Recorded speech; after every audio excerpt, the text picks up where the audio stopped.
الحمدللہ رب العالمین الصلاۃ والسلام علی رسول النبی الکریم وعلی آلہ واصحابہ اجمعین الحمدللہ الحمدللہ الذی ہدانا لہذا وما كنا لنہتدی لولا ان ہدانا اللہ رب اشرح لی صدری ویسر لی امری واحلل عقدۃ من لسانی یفقہوا قولی آمین یا رب العالمین۔ آپ ہمیشہ میری ایک آپ سجیشن ہے، تجویز یہ ہے کہ آپ اپنا قرآن ایک جو آپ کا زیر مطالعہ ہے اس کو الگ کریں اور اس پر یہ نوٹ لکھتے جایا کریں۔ مثلا آج میں آپ کو بتاؤں گا کہ ہم نے کیونکہ ہفتے کے دن ہم نے دعا والا ہینڈ آؤٹ ختم کیا اور سنڈے کو ہم نے سیرت پہ چیزیں پڑھیں۔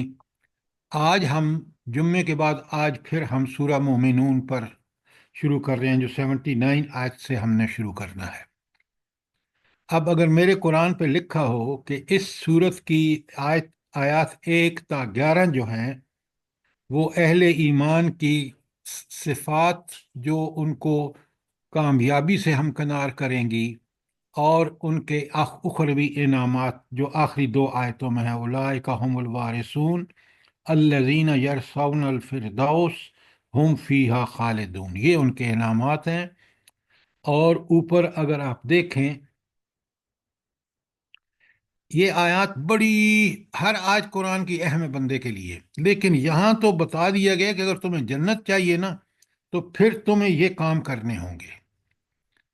اچھا، اس کا سمپل جواب یہ ہے کہ آپ کو پورے دین پر عمل کرنا ہوگا، لیکن یہ پورا دین جو ہے یہ کیسے ہم اس پر آسانی سے عمل کر سکتے ہیں کہ اللہ تعالی ہمارے اندر وہ قوت فراہم فرما دے اور توفیق دے دے کہ ہم پورے دین پر آسانی سے عمل کر لیں۔ کیا چیز ہے خاص جو اس کام کو کرنے کے لیے ضروری ہے؟ جلدی بتایا کریں تاکہ ہم آگے چل۔ اقامت الصلاۃ سر، اسپیشلی اس میں تہجد کی نماز، دیکھیں یہ بات آپ قرآن، قرآن پر عمل۔ خدا کے لیے بات ان آیات سے کانٹیکسٹ میں کریں۔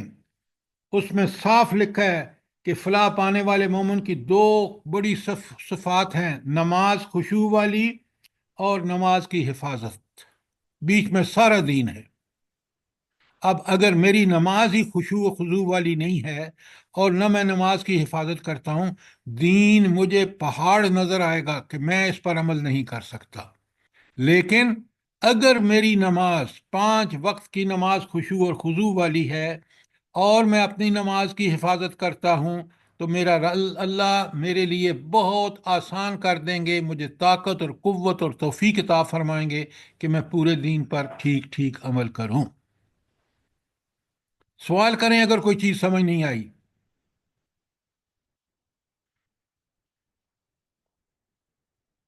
اچھا، اس سب کام کرنے کے لیے جو صفات مطلوب بتائی ہیں قرآن نے، ان میں ایک سب سے اہم ترین چیز کیا ہے ان سب چیزوں سے پہلے؟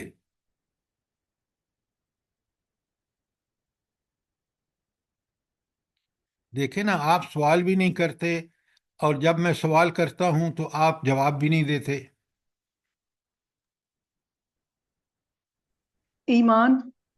شاباش، شاباش سعدیہ، ایمان۔ اور کون سا ایمان؟ جلدی بتائیں۔ یقینی ایمان، صحابہ اور صحابیات والا ایمان۔ یہ سب باتیں آپ کی ٹھیک ہیں، وہ ایمان جو ہم شعور، پورے شعور سمجھ بوجھ سے لے کے آتے ہیں۔ صحابہ کا یہی ایمان تھا، اور ایمان، اصل ایمان وہی ہے۔ اسی لیے آپ اگر دیکھیں نا تو قرآن، لکھیں یہ آیت سورہ نساء کی آیت 136، یا ایہا الذین آمنو، اے وہ لوگو جو ایمان لائے ہو، آمنو باللہ ورسولہ، پکا سچا ایمان لو اللہ اور اس کے رسول پر۔ آج یہ ہم پر فٹ آتی ہے یہ آیت۔ ہم دعوے کر رہے ہیں اور ہمارے پاس شعوری ایمان نہیں ہے، وہ ایمان جس کے تحت اگر یہ اس کے تقاضے پھر پورے کرنے اللہ توفیق دے دیتا ہے۔ بات سمجھ آئی ہے کہ نہیں آئی؟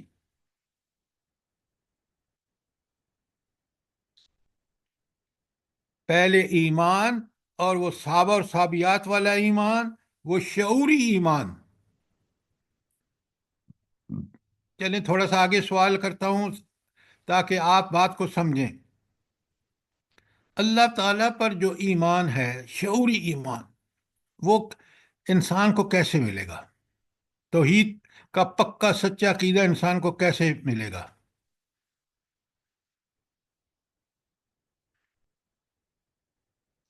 دیکھیں، یہ ہے وہ چیزیں جو مجھے اور آپ کو سمجھ ہوں، پھر سمجھ کے اس پر عمل کریں تو بات بنے گی۔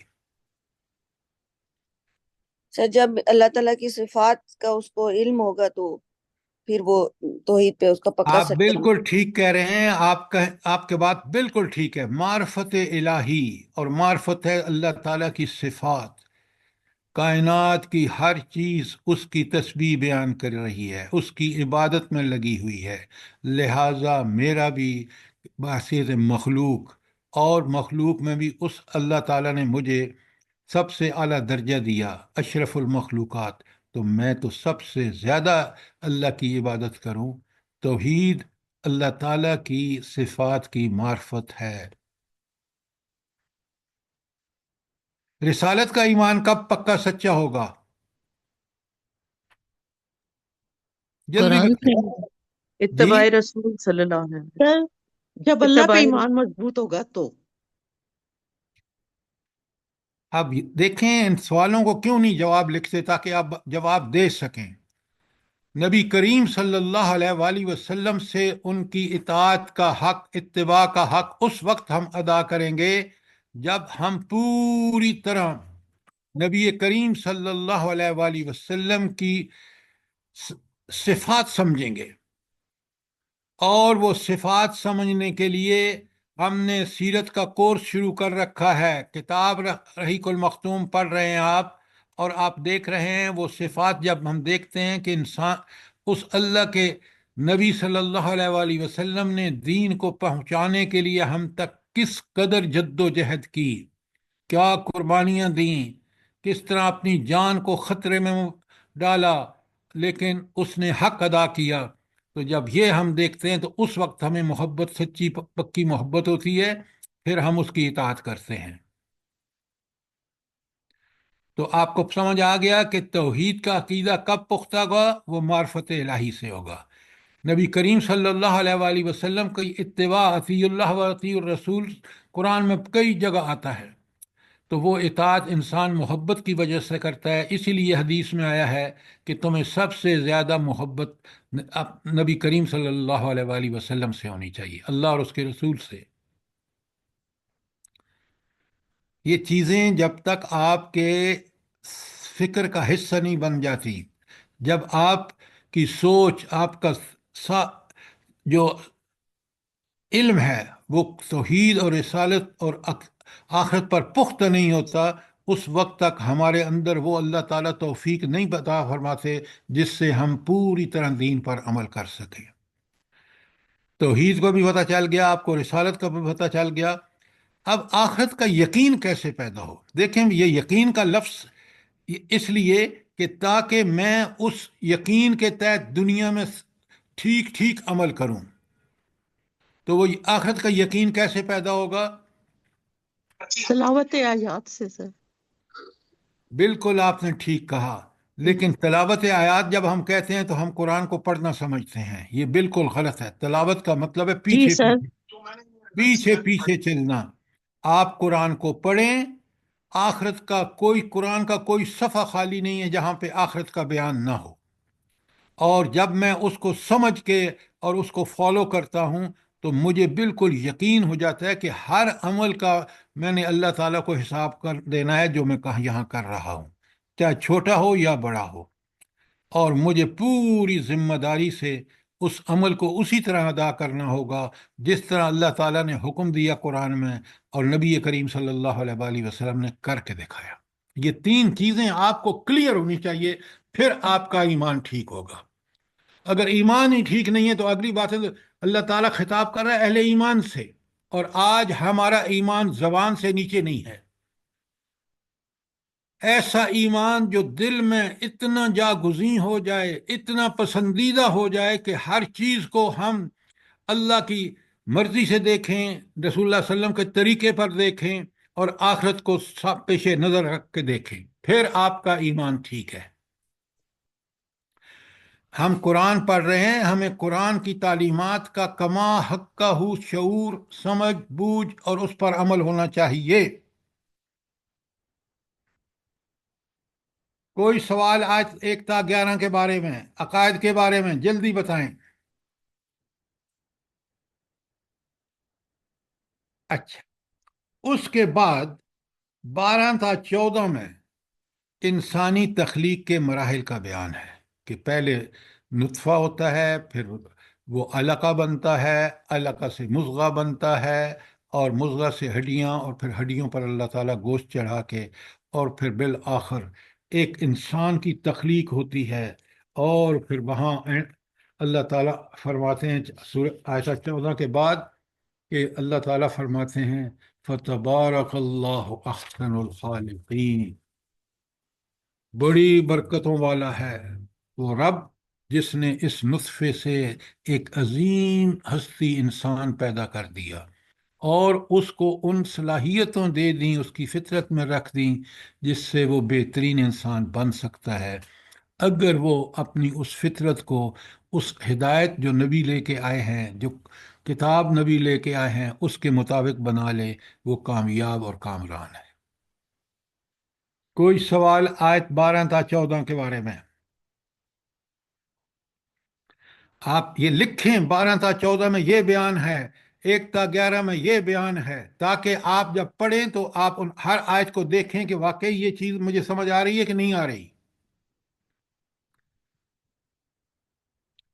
دیکھیں، ہم قرآن کو صرف وہ نارمل جو درس قرآن ہوتا ہے، آپ دیکھ لیں ہمارے ایمان میں کیا تبدیلی آتی ہے، لیکن اگر ہم سمجھ کے غور و فکر کے ساتھ اور تلاوت آیات کا حق ادا کریں گے تو پھر ہمیں پتہ چلے گا کہ ہم کیا کر رہے ہیں۔ دیکھیں، یہ چیزیں بڑے غور سے سمجھا کریں، صرف ثواب کے لیے بیٹھنا اور ثواب کے لیے قرآن کا درس اٹینڈ کرنا، ثواب اس وقت ہوگا جب ہم پوری طرح ان چیزوں کو سمجھیں گے۔ اچھا، اس کے بعد آیت 17 تا 22 میں اللہ تعالیٰ کی ربوبیت سے استدلال کیا گیا ہے۔ ربوبیت کیا ہے؟ اس کے پالنا کا جو سارا نظام ہے، ہماری ضروریات پوری کرنے کا نظام ہے، اس اللہ جو خالق احسن الخالقین ہے، وہ اللہ جو تمام ضروریات کو پورا کرنے کے ساتھ ساتھ وہ صرف انسانوں کی نہیں، کائنات کی ہر چیز کی پرورش کر رہا ہے، کائنات کی ہر چیز کا وہ حکم بھی دے رہا ہے، اس کو حکم کا نفاذ بھی کر رہا ہے۔ آپ دیکھ لیں سورج، چاند، ستارے، نباتات، جمادات، تو اس کی ربوبیت۔ اچھا، اس ربوبیت سے جب دلائل ہمارے سامنے آتے ہیں تو اس کا ہم پر کیا اثر ہوتا ہے؟ جلدی بتائیں۔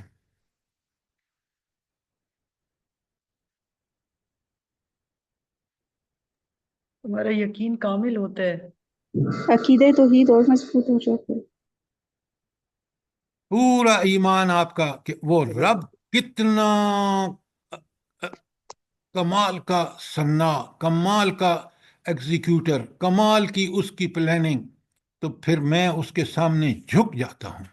میرا دل و دماغ جب یہ سمجھتا ہے تو میں سمجھتا ہوں کہ اس نے جو میرے بارے میں احکامات دیے ہیں، جو قرآن و سنت میں ہیں، اور ہر آدمی اپنے لیول سے ان کو سمجھ سکتا ہے، عام آدمی بھی، جو جن کو اللہ نے عہدے دیے ہیں، جن کو اللہ نے کرسی، جج کی کرسی پر بٹھایا ہے، جس کو اللہ تعالیٰ نے اقتدار کی کرسی پر بٹھایا ہے، ان سب کو اتنی استدلال سے سمجھ آتا ہے کہ رب کے معاملے میں بہت کیئرفل رہوں۔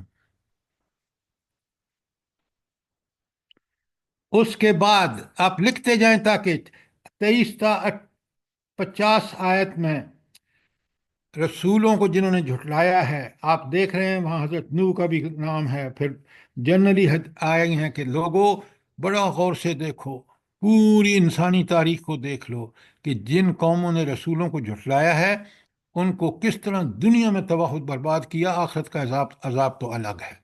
اور اللہ تعالیٰ نے ان لوگوں پر جنہوں نے ایمان لا کر ان انبیاء پر حق ادا کیا، اللہ تعالیٰ نے کس طرح ان کو نوازا۔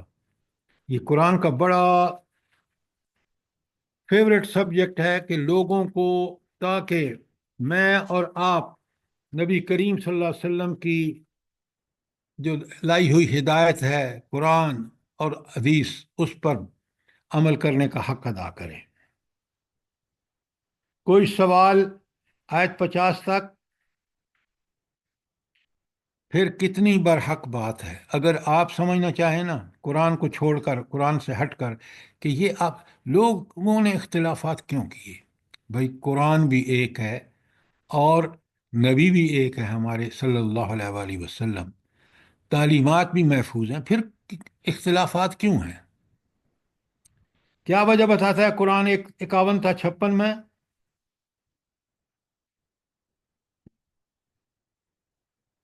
اگر اس کا آپ کے پاس جواب نہیں ہے تو آپ مجھے بتائیں نا کہ ہم بے دین لوگوں کو کیسے سمجھائیں گے؟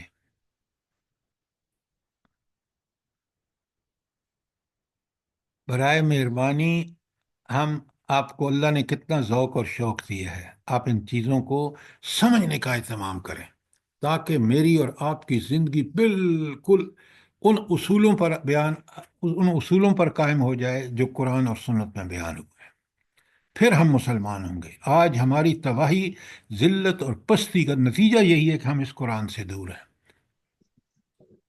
اچھا، اب بڑے غور سے سنیے، اصل میں ہوا کیا؟ آپ نبی کریم صلی اللہ علیہ وآلہ وسلم کے اس دور سے سمجھیں گے تو بات سمجھ آ جائے گی۔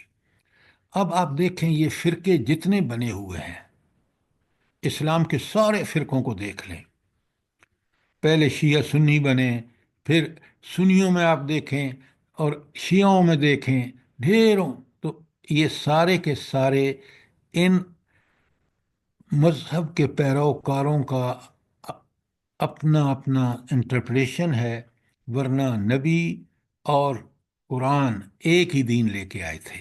یہ ساری تقسیم ہوئی ہے جو بعد میں اس میں سے جو لوگ انہوں نے اپنے اپنے مفادات کے لیے نکالے پوائنٹس، اور پھر اس پہ پورے فرقے بن گئے اور دین کو چھوڑ کر تفرقہ بازی میں لگ گئے، جبکہ قرآن کا حکم ہے کہ وَاعْتَصِمُوا بِحَبْلِ اللَّهِ جَمِيعًا،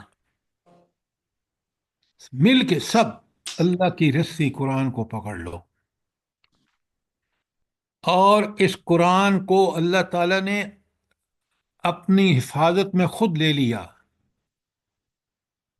سورہ حجر کی آیت 15 پڑھ لیں کہ رب نے کس طرح اس قرآن کی حفاظت کا ذمہ لیا۔ اچھا، إنا اس نحن نزلنا الذكر وإنا ذکر له وَإِنَّا لحافظون۔ لَهُ لَحَافِظُونَ، اب کوئی بندہ اس کو بدل نہیں سکتا، یہ یاد رکھیں، کیوں؟ اللہ کی حفاظت میں ہے۔ اور آپ دیکھتے ہیں کہ معجزہ دیکھیں، کبھی غور کریں، ایک لفظ نہیں سمجھ، معنی نہیں سمجھتا، لیکن بڑے صغیر کا بچہ جو ہے وہ قرآن کا حافظ ہے۔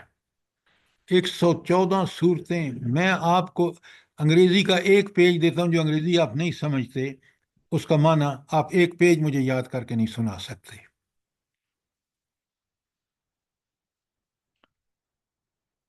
اس کے بعد آیت 57 تا 62 میں پھر بار بار اللہ تعالیٰ انسان کو کہ کون سے لوگ ہیں جو آخرت میں کامیاب ہوں گے، دنیا اور آخرت میں کامیاب ہوں گے، اور یہی وہ برحق طریقہ ہے کہ دنیا اور آخرت کی کامیابی جو قرآن نے بتائی ہے، جو اسلام نے بتائی ہے۔ اگر اپنی سائنس اور ٹیکنالوجی اس کی ذمہ دار ہوتی کہ انسان کو بہترین کامیابی دنیا اور آخرت میں حاصل ہوتی تو سب سے کامیاب امریکہ ہوتا۔ آج آپ دیکھ رہے ہیں امریکہ کو اپنی امریکہ کو بچانے کے لالے پڑے ہوئے ہیں، ہم کیوں نہیں توبہ طائب ہو کر اللہ تعالیٰ کے احکامات پر کی پابندی کرتے؟ اس کے بعد 61 اچھا، پہلے تو ایک بات بتائیں، یہ اللہ تعالیٰ بار بار کیوں دنیا اور آخرت کی کامیابی اور اس کامیابی کے لیے کیا صفات ہیں کیوں بیان فرماتے ہیں؟ کیا مقصد ہے؟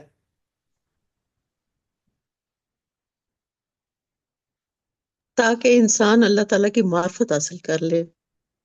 تاکہ دنیا اور آخرت سنور جائے ہماری۔ ہاں، یہ جواب ٹھیک ہے، معرفت حاصل کر لی اور معرفت کے بعد عمل نہ کیا تو کیا فائدہ؟ دنیا اور آخرت کی کامیابی کے لیے اللہ تعالیٰ نے انسان کو پیدا فرما کر اس کو دنیا اور آخرت کی کامیابی کا سارے طریقے بذریعہ انبیاء بتا دیے۔ اب اگر وہ اس کی پیروی نہیں کرتا، اپنی خواہشات کے پیچھے چلتا ہے، شیطان کے پیچھے چلتا ہے، طاغوت کے پیچھے چلتا ہے، تو تباہ و برباد اسی طرح ہوگا جیسے آج امت مسلمہ ہو گئی ہے۔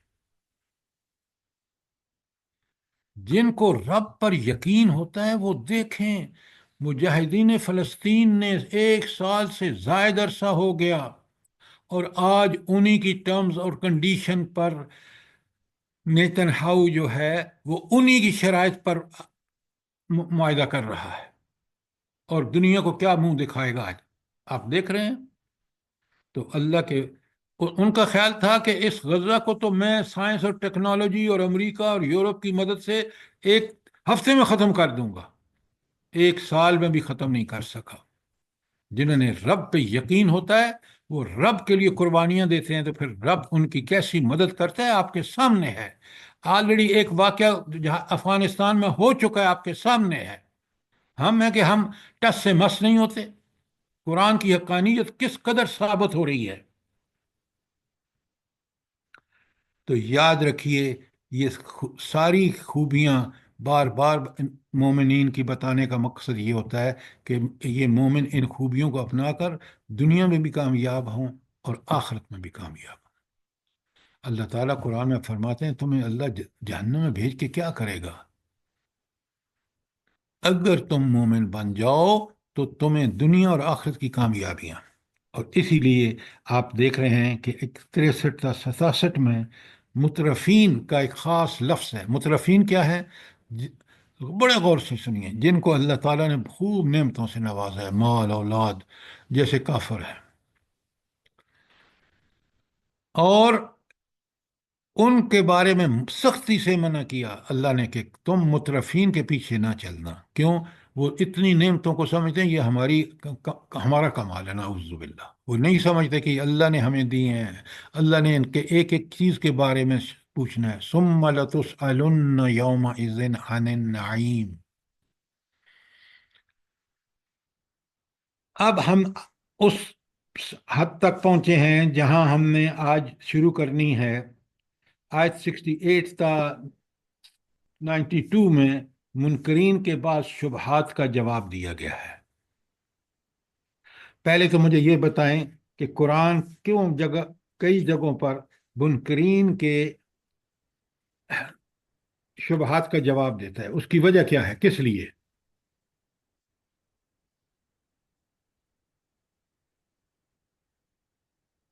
جلدی بتائیں۔ سر یہ اس وقت کی بات بھی ہے کہ بہت سارے شبہات ظاہر کرتے تھے، آج بھی قیامت تک یہ سلسلہ چلتا رہے گا، لوگ شبہات بھی کرتے ہیں، پھر ان کا جواب قرآن پاک میں موجود ہے۔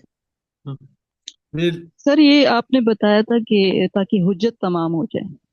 دیکھیں ڈاکٹر صاحبہ، حجت تمام ہونے کا مطلب یہ ہے کہ دیکھیں شبہات ایک تو ان لوگوں کا جواب ہے قرآن نے دیا ہے جنہوں نے اس وقت اور آج بھی یہ سارے شبہات ظاہر کر رہے ہیں لوگ۔ آپ کو اچھی طرح پتہ ہے کہ جو لاس اینجلس میں ہوا ہے، وہاں ایک اینول میلہ ہوتا ہے جہاں بہترین فلموں کو ایوارڈ دیتے ہیں۔ بدبختی دیکھیں، یہ انسان جب بگڑتا ہے تو قرآن کتنا خوبصورتی سے کہتا ہے کہ جب اس کو ہم نے کس حال میں پیدا کیا اور اس کو دیکھیں کہ یہ کیا کیا ہمارے بارے میں خیال رکھتا ہے۔ وہاں انہی لوگوں نے ایک سوال سرکولیٹ کیا کہ کیا یہ سوسائٹی گاڈ لیس نہیں ہے؟ اللہ اکبر، اللہ اکبر۔ پتہ ہے وہاں ہر ایک نے لکھا کہ خدا یہاں موجود نہیں ہے، یہ گاڈ لیس ہے، اور اگلے دن عذاب آ گیا۔ جی سر، 0 نمبر ملا اس کو، زیرو سوال کو۔ نمبر ملا۔ اب آپ سوچیں ذرا، وہ رب جس کی طاقت اور قدرت کا کوئی ہم ادراک بھی نہیں کر سکتے، اس کی تب حرکت میں آئی۔ آج آپ دیکھ رہے ہیں وہ آگ ان کی ساری سائنس اور ٹیکنالوجی کے باوجود بے قابو ہے۔ تو سنیں غور سے بات کو کہ یہ رب اس لیے ساری چیزیں بیان فرماتے ہیں، شبہات دور کرتے ہیں، تاکہ ہم لوگ جیسے کمزور ایمان والے ہیں سب سے پہلے ان کے شبہات ان پڑھنے سے دور ہو جاتے ہیں، اور ہمارا ایمان پکا اور سچا بن جاتا ہے، اور ان لوگوں پر حجت تمام ہو جاتی ہے جو کیوں کہ وہ یہ نہیں کہہ سکتے اللہ کو کہ اللہ ہمیں تو شکوک شبہات سے کوئی جواب نہیں ملا۔ تو انبیاء نے اور قرآن نے سارے شبہات کو دور کیا ہے۔ یہ قرآن میں کوئی چیز ایسی نہیں ہے جو ہماری نصیحت اور ہماری ہدایت کے لیے نہ ہو۔ اللہ برحق ہے، اس نے برحق قرآن نازل کی ہے، اس کی ایک ایک آیت ہماری ہدایت کے لیے ضروری ہے۔ اب بات جی سمجھ آ سر، گئی کہ نہیں آئی؟ جی سر، فائزہ ہوا خصیم مبین۔ اچھا، اب میں نے آپ کو پوری آیت کا ایک تقریباً 25 منٹ لیے ہیں اور خلاصہ بیان کیا ہے، اور پھر جب میں آپ سے سوال کرتا ہوں تو اللہ کے بندے آپ ایسے ہیں کہ آپ جواب نہیں دیتے، مجھے بڑی مایوسی ہوتی ہے۔ آپ کیوں نہیں سوال کرتے؟ قرآن بھی آپ کے شکوک کو دور کرتا ہے، میں بھی انہی شکوک کو آپ کے سامنے رکھتا ہوں، پھر کھول کے بیان کرتا ہوں۔ تو برائے کرم اللہ نے آپ کو کتنا ذوق اور شوق دی ہے، اس کا بھرپور فائدہ اٹھائیں، اور قرآن کی ہر صورت اور ہر آیت کا آپ کو ایکسپلینیشن پتہ ہونا چاہیے، اور وہ آپ کی زندگی کا حصہ ہونا چاہیے۔ پھر آپ نے قرآن پر ایمان کا حق ادا کیا۔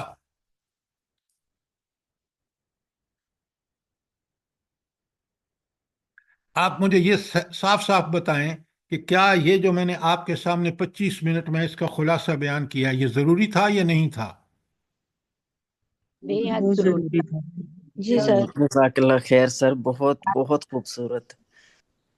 لیکن آپ ان چیزوں کو کیوں نہیں اپنے قرآن پہ ایک جہاں آپ کی یہ صورت شروع ہوتی ہے وہاں سے پورا لکھا ہوا ہو، چاہے اس میں کوئی ایک چھوٹا سا صفحہ لکھ کے ڈال دیں یا اس کے سائڈ پہ لکھ دیں، جگہ ہیں آپ کے قرآن میں، آپ ایسا قرآن رکھیں تاکہ ہر صورت میں جو بھی احکامات آئے ہیں ہم ان کو پوری طرح سمجھیں۔ اور یہ جو نظم کلام ہے جو میں نے آپ کے سامنے بیان کیا ہے کہ اس آیت سے اس تک یہ بیان ہے، آگے یہ بیان ہے، آگے یہ بیان ہے، یہ مجھے اور آپ کو پتہ ہونا چاہیے۔ جی سر، اس صورت سے شروع کیا، انشاءاللہ آگے بھی ہوگا۔ جزاک اللہ۔ اب ہم چلتے ہیں، آج کا درس شروع کرتے ہیں۔ اب پھر دیکھیں آیت نمبر 79 میں نے پڑھنی ہے آپ کے سامنے۔ بسم سر اللہ۔ آج ہم لوگوں نے 93 پڑھنی ہے آیت نا؟ اوہ اچھا، جی 93۔ نہیں نہیں نہیں نہیں 93 سر، پہ صحیح ہیں کہہ ہم رہے ہیں، لوگ ہم نے 79 پڑھنی ہے، 79 ہی پڑھنی ہے۔ 79 ہی پڑھنی ہے۔ اچھا سنیں پھر، بسم اللہ الرحمن الرحیم۔ آپ چھوٹے چھوٹے نوٹس ضرور بنایا کریں، کیونکہ جب قلم سے کوئی چیز گزر جاتی ہے آپ لکھ لیتے ہیں تو وہ پھر آپ کی یاد دہانی کے لیے بڑی ضروری ہوتی ہے۔ میں نے اسی طرح کیا، اسی طرح قرآن کو سمجھا۔ وَهُوَ الَّذِي، اللہ تعالیٰ وہ ہستی ہے، ذَرَاكُمْ فِي الْأَرْضِ، اس نے تمہیں زمین میں پھیلا دیا، وَإِلَيْهِ تُحْشَرُونَ، اور بالآخر تم اسی کے پاس جمع کیے جاؤ گے، اکٹھے کیے جاؤ گے۔ ایک حضرت آدم اور اماں حوا کی اولاد آپ دیکھ لیں، آج دنیا بھری پڑی ہے، اور آپ اور آسان طریقے سے سمجھ سکتے ہیں آپ کے کتنے رشتہ دار ہیں جو پاکستان سے باہر آج یورپ، امریکہ، آسٹریلیا، کہیں نہ کہیں ہیں۔ تو کس طرح اللہ رب العالمین نے یہ نظام بنایا کہ پوری انسانیت آج کرۂ ارض پر موجود ہے۔ پھر ایک اور سر کام جی کیا یہ ہوگا؟ ہم کر چکے ہیں، یہ ہم کر چکے ہیں سر جی، یہ ساری آیات۔ میں نے جی بتایا سر نا، میں نے بھی جی جی نشان آپ جیسے صحیح آپ کہہ رہی کرتے ہیں، ہیں نا، سر جی یہ جو 93 بول رہی ہے تک نا ہم کہ کر چکے ہیں۔ 79 سے 93 تک ہو گیا 93 سے کرنی ہے۔ جی۔